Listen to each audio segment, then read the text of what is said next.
Welcome to Tremendous Talk. We got the industry tea and the jokes. Actors, directors, musicians, and more. You're listening to Tremendous Talk. Hey guys, I'm Law. And I'm Ash, and this is a Tremendous Talk podcast. Each week, join us as we guide you through the realms of Hollywood and beyond while we speak to industry professionals in the spotlight. So grab a boba tea and leave your shoes at the door. Welcome to Tremendous Talk. Hey, welcome back, everybody. This week on the podcast, we have a very special guest, one of the most incredible people in the world, Danice Cabanela, our good friend. She makes me so happy. You guys didn't catch it, but before we started recording this episode, she made me cry so hard. So hard. We have some great photos of that moment. Maybe we'll find a way to share them, but yeah, she definitely made you cry. This made me so happy. Besides being one of the greatest friends in the entire planet, most genuine and authentic human beings with a giant, giant, giant heart, and just a wonderfully nice person overall, you can actually find her on TV shows like Adventure Beast on Netflix, Incredible, Frasier, Dear White People, or even narrating your favorite audiobook. Yes, that is absolutely right. And she is the co-founder of Filipino Actors Barkada, which is a group that we are a part of, a collective for Filipino actors and creatives in the industry, as well as a strong advocate for entertainment worker rights and is constantly fighting for equality. If there's a picket line, you'll find her on it. That's right. I know that's right. Welcome to the podcast, our dear friend, Danice Cabanela. Yay. We love you. We love you so much. Well, welcome, listeners. Welcome, Danice.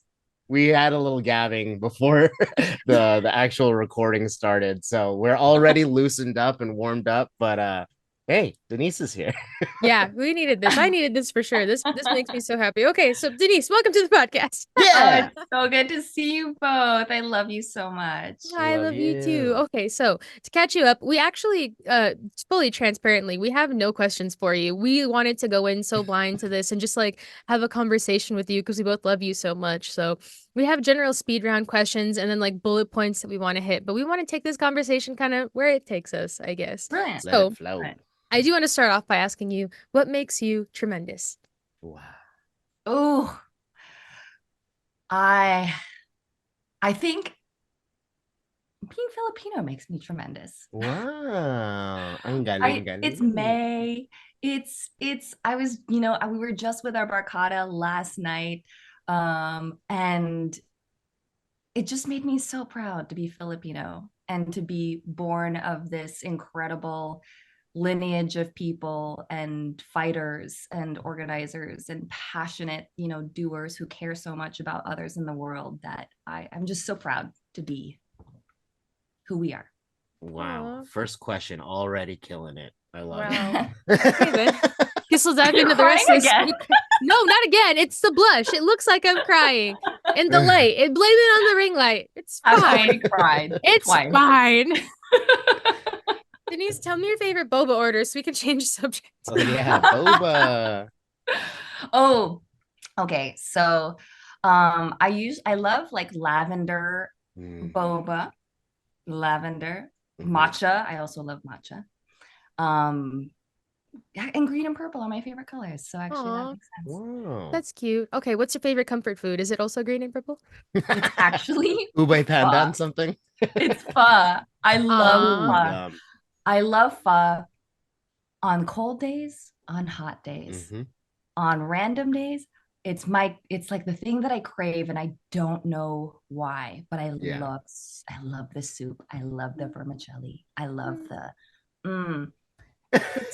Good soup. There ain't nothing wrong with the good soup. I do love soup on hot days too. I am a hot day soup. Oh, good. It just like gets your sweat moving, especially if it's like if you add a little spice to it. I don't know. Yeah. It's just like equilibrium to the weather. You know what I mean? Yeah. Like, I love that. Absolutely. Yeah. Absolutely. Okay. What is one of your songs on repeat right now? Oh my God. Okay. So I am a huge LAFC fan. And so LAFC is Los Angeles Football Club. In the past few years, so I grew up watching basketball. This is sports? Oh. Yes, this is sport. This is I was sports. like, oh, is that Football. a really indie band name or something? Black and Yeah, gold, Los LAFC. Angeles Football Club playing at in Echo Park. It's and I've been listening to this like game day playlist, and there's a song called Ciudad de Campeones, like City of Champions, and I Mhm. just keep listening to it over and over again. And now I have relearned Spanish. Oh, Wow. that's so cute. Who needs Duolingo when you got It's- LAFC's theme song? I have now, yeah, and I was doing Duolingo over the pandemic. I will probably talk about LAFC a stupid amount of times during I didn't this. know this about you, so this is Oh my fascinating. God. Yeah, we're season ticket holders for LAFC and we love it. And I'm trying to get, and you probably got the email from Fab, but there's a Filipino Heritage Night on June 29th, and we're gathering more people to go, and it's gonna be so fun. Wow. Amazing. Sports. I have no knowledge on sports whatsoever. I don't know Is that a my foot sport? from my ass when it comes to sports. Okay. Okay, and then Soccer. I want to know this one specifically. Okay, if you could put Okay. yourself inside the world of any TV show or any film show, what would it be? Oh, ooh, that's hard. It is hard. I have one I want you to say, but You don't- want for me to say? For Yeah. me? I am loving Hacks right now. ooh, Okay. I love That's HBO and I smart. love Apple. So Ted Lasso. Oh my God, Ted Lasso. Yeah, comedies that, yeah, I was gonna say comedies that make you laugh. those are good ones. those are yeah, those are fair. I wanted you to say Adventure Beast. Oh my God, Adventure. Well, yeah, Mm. Adventure Beast season 2 canceled, but that's what I want to manifest is another season for us. But truly, that too. Yeah. Great segue, Ash. Yeah, absolutely. Let's go into it. So that was a speed round. That was our speed round. Yeah, it's never speedy. It's never speedy. I get so distracted and we end up talking about all the questions, but talk about Adventure Beast a little bit. I want to get into a little bit of your background on like TV and film. Like I'm so grateful to know you while you were filming Frasier and stuff, Mm. like all these things. You do so much. You also are a narrator of my personal favorite book series ever, and like the reason why I'm into these books at all. So Oh my God. talk about it. Thank you. I oh God, I love what we do. I love Mhm. being an actor and being able to like engage in so many different types of acting, voice acting, which is what we Absolutely. did with Adventure Beast, audiobook narration, but Adventure Beast was my first lead role in a series, in a Netflix series. Which And is epic, by the way. Yeah. I feel so grateful for that and for that opportunity to meet and work with amazing people who I have been really looking up to and didn't know until I was like, oh wait, you worked on that show? I Yeah. love that show. Our showrunner Brian Frangie worked on Adam Ruins Everything. Oh, And so good. yeah, huge fan of that show. I love shows where we learn, which is Yeah. why Adventure Beast is one of my favorite things in life, because I love animals, I love learning, I love education, and it's crazy animation. It's But so cool. it was such a fun experience. Bradley Trevor Grieve is one of the most wonderful humans on the planet. And he's also a multifaceted human being. He co-created the show and sold it to Netflix. He's a New York Times bestselling author and also huge advocate for animals and conservation. That makes me so happy. Yeah, Can you talk about the process of like getting on the show? Because you've done so much and you're so like deeply, deeply, deeply connected with casting directors and the entire entertainment industry, I think, in LA, just from your background, all you do, even your work, like championing voices and stuff. So how was the journey of getting on? You know, it's crazy. This was back in 2019, and you don't always like really know what you're auditioning for. It's so vague. They're so vague. I mean, even now, like you don't even know you're auditioning for I think you should leave. Yeah. Until you get this and they're like, oh yeah, you're auditioning, you're on the show. But yeah, it was 2019 and I went into this casting office I'd never been in for before in Burbank, Pittman Casting.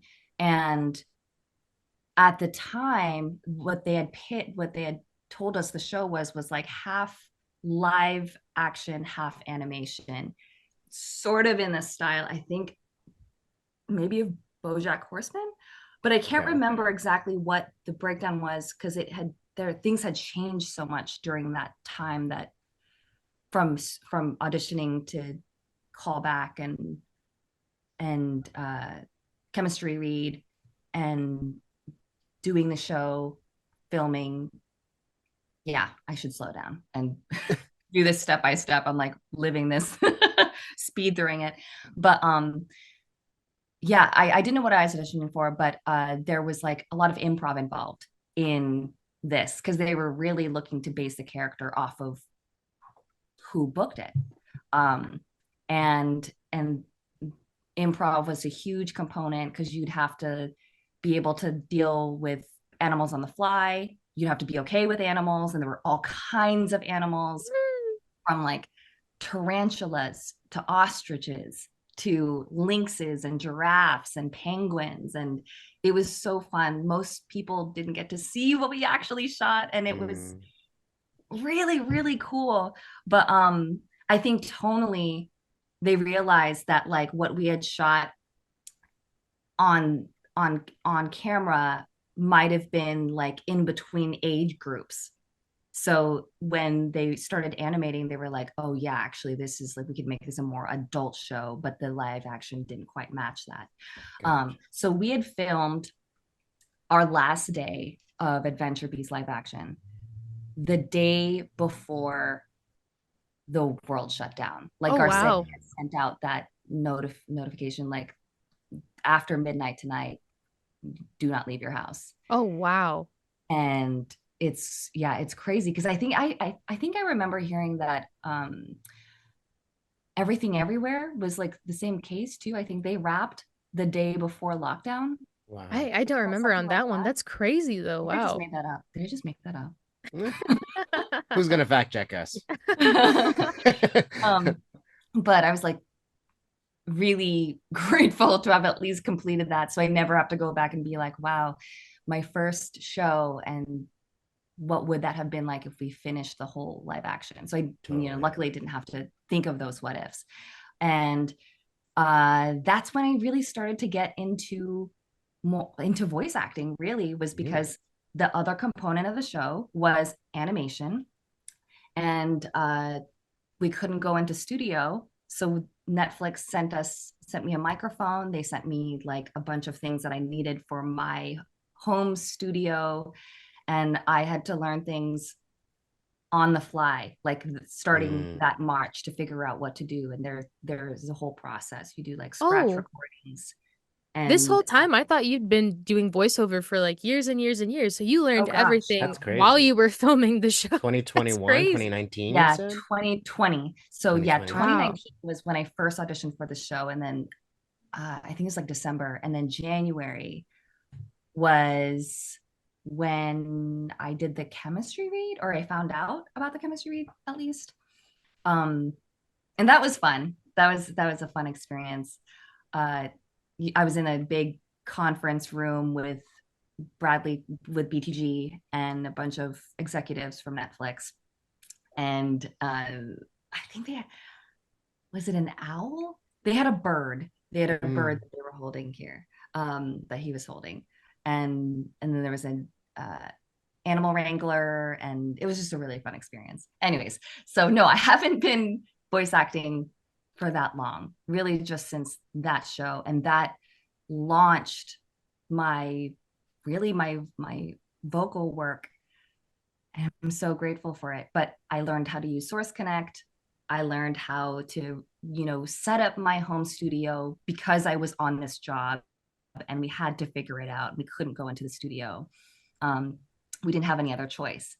And I had so much, what is that?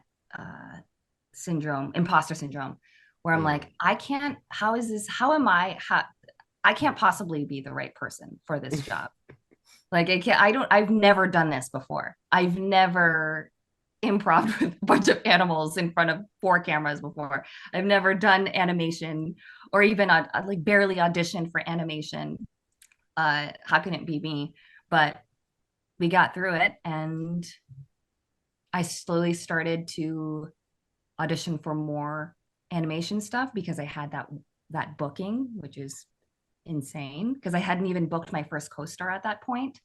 I booked my first co-star after I booked my first lead role in a show, which is why I say that this industry makes no sense.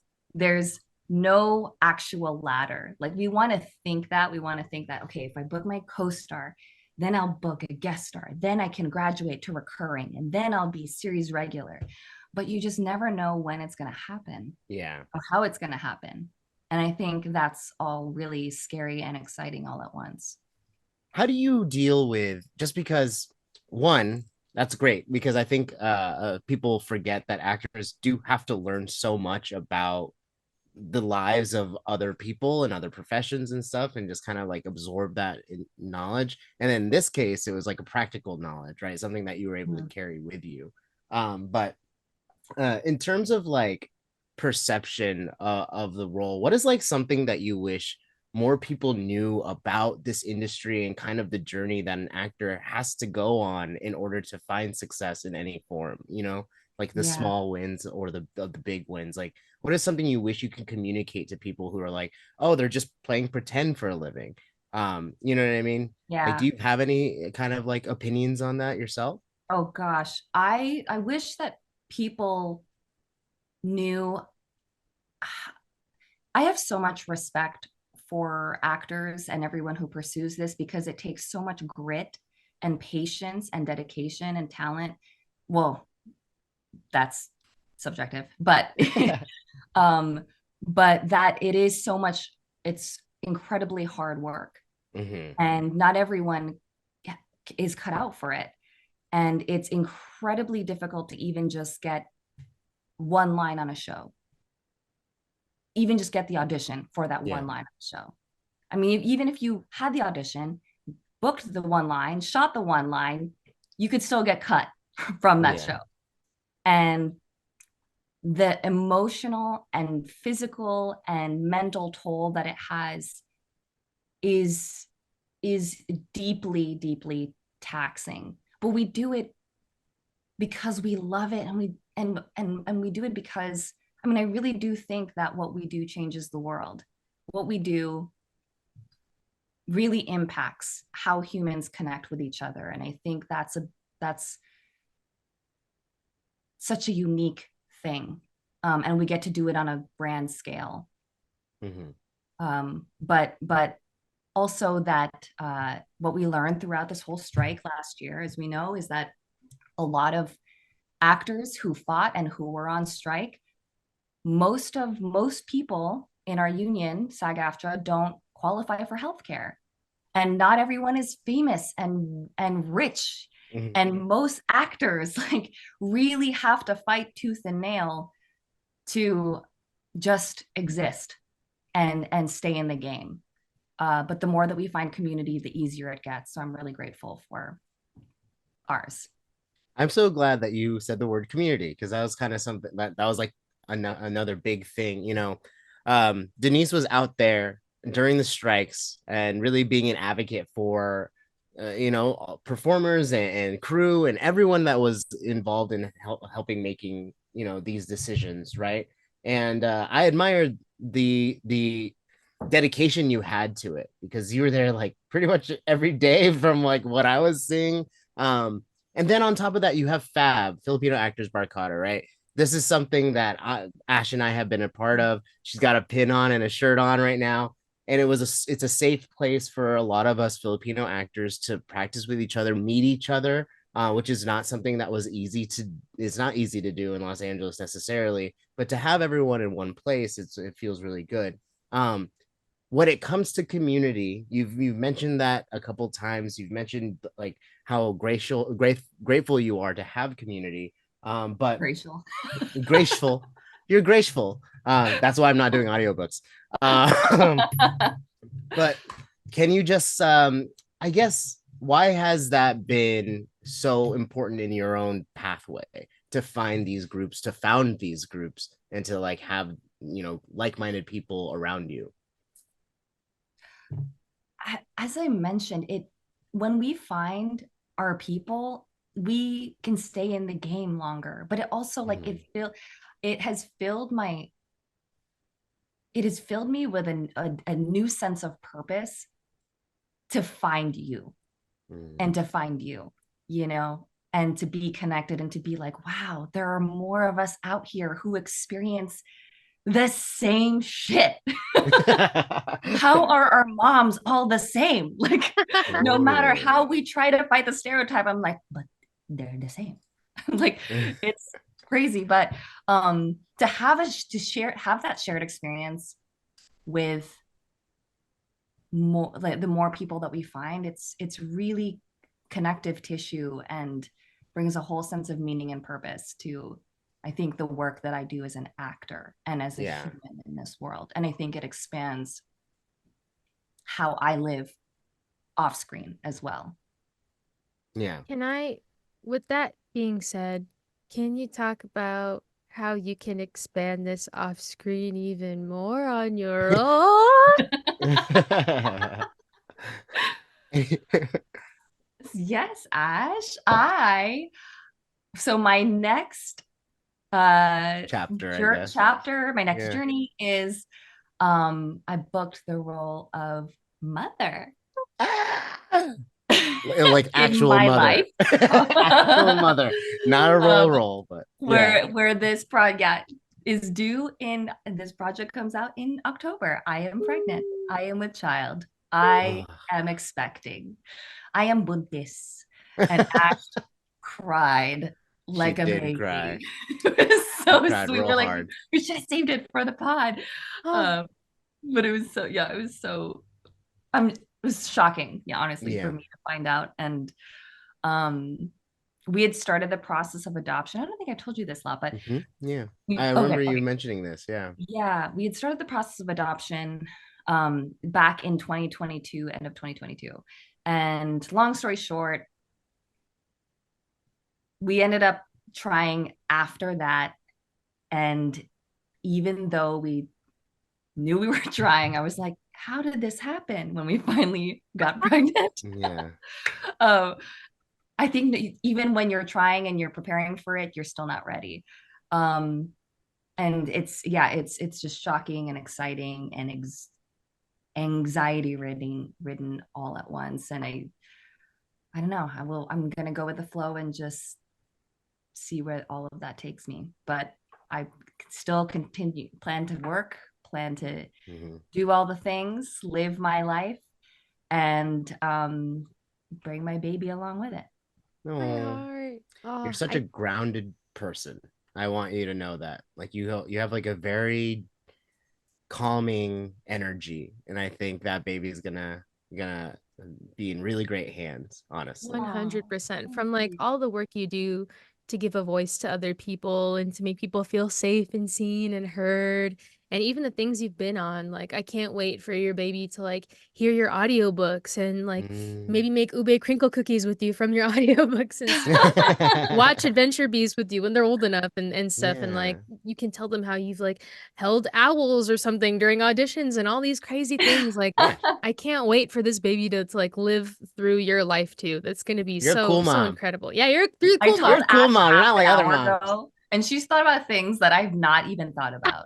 This whole time, that's all I've been talking. It's like in my head. I see everything in it. Let's slow it down. I did not even think about that. Oh my god. Well, now you will for the rest of the day. You're gonna be like, Ash is right. Is Arsenic and Adobo your favorite series?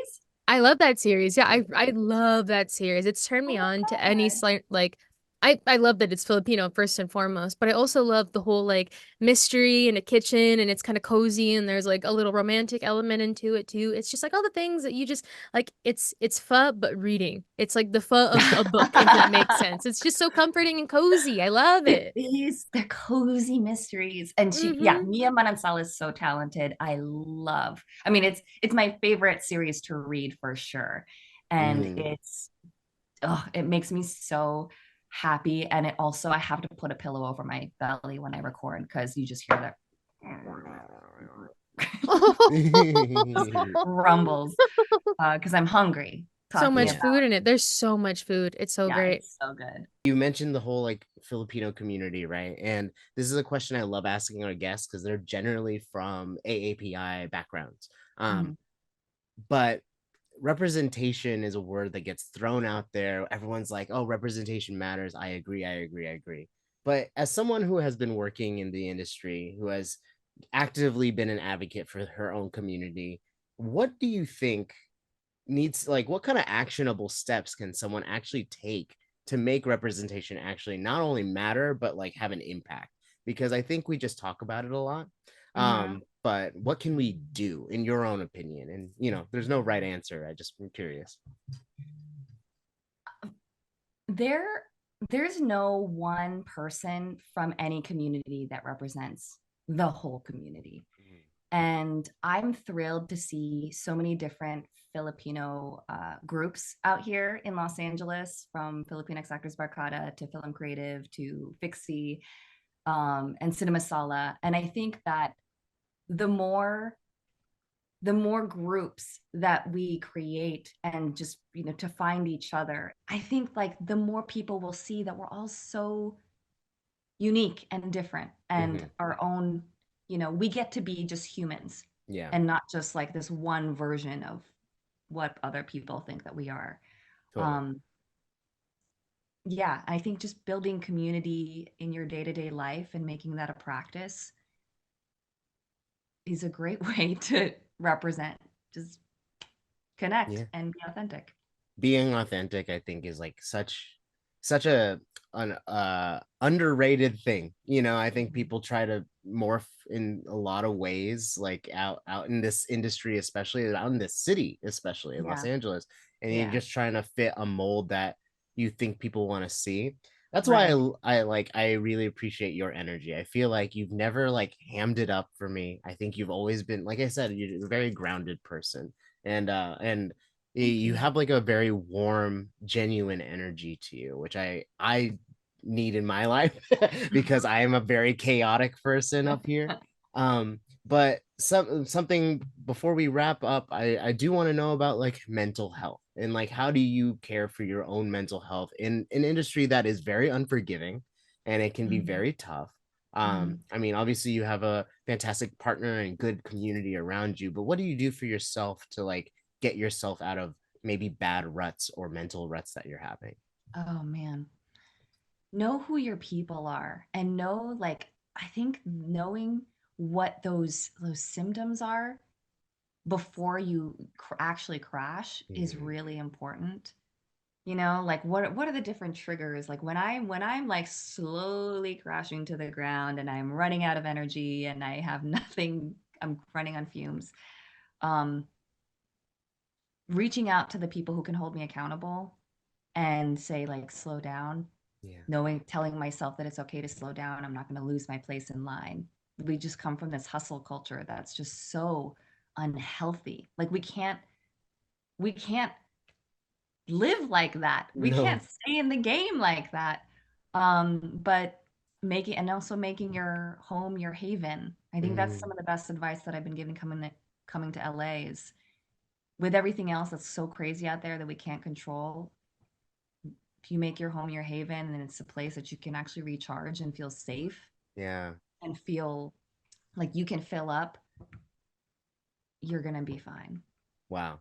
Environment is so much more important than I think I gave credit for, because I would be working from home and I was just like, oh, I hate only being here all day. You Mm-hmm. know what I mean? Mm-hmm. I Mm-hmm. wasn't separating those things. I think that's what made lockdown so hard for a lot Yeah. of creatives too, Oh, for because it's just like, sure.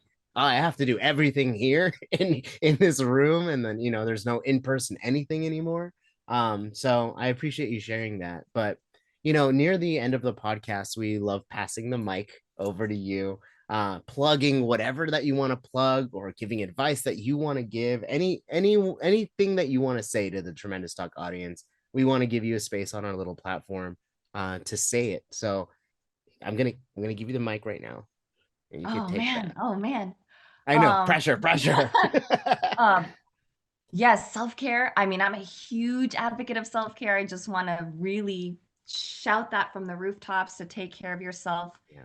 Artist, activist, you got to take care of yourself even more. Go Black and Gold, LAFC. These are not soccer people. He's like, is that sports? You know what? We might have a couple. Who knows? And live your life. Like, do the things that make you happy. We're better actors when we're more lived in people. And so, like, if we make the work our whole life, we'll never be fulfilled. Go on walks, go to the Huntington Gardens, go to the beach, do the things that just fill you up, spend time with people you love. You'll never get that time back. We'll never get time back. Yeah. So every day is a new day, and just seize it. Beautiful. You had some bangers this episode. I don't know if you know that, but there's some great sound bites for us. But we really appreciate your time. I miss you. I feel like I haven't seen you so long, but it makes sense with everything going on. But I just really appreciative of your time, and like you coming to schedule this out with us. And it was I think it's what I needed today. I'm sure Ash needed it too. Like we're really dead this morning, and I think we're like kind of weighed down with like life, but you bring something out of us that is very happy. So thank you. Oh, good. Then I've done my work. Then you've done your work. Hell yeah. Goodbye.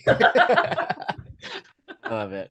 All right. Oh, thank you so much for being on the podcast. I love you so much. I'm so grateful for all you do. Like, we only had maybe like 20 minutes with you on camera, but like, please go follow Danice and look at all the things, all the wonderful, wonderful things she does, from being a voice to our community, being at every single strike in entertainment in general, and voicing like things for everybody, and just being in incredible audiobooks and narrating incredible things, and all the incredible shows you're on, and just, you are so incredible, and I'm so grateful to talk to you and call you my friend. I love you. I love you both, and thank you so much for having me. It's just an honor to spend time with you, and I love you. Oh, we love you too. Thanks for making time. The Tremendous Talk podcast is produced by Lawrence Sharma, Ashley Rapuano Sanchez, Gabriela David, Joseph Feralde, and Jeremiah Abraham, in collaboration with Tremendous. The Tremendous Talk podcast jingle is by Jared Sanchez and Ashley Rapuano Sanchez, produced at Amsterdam Records.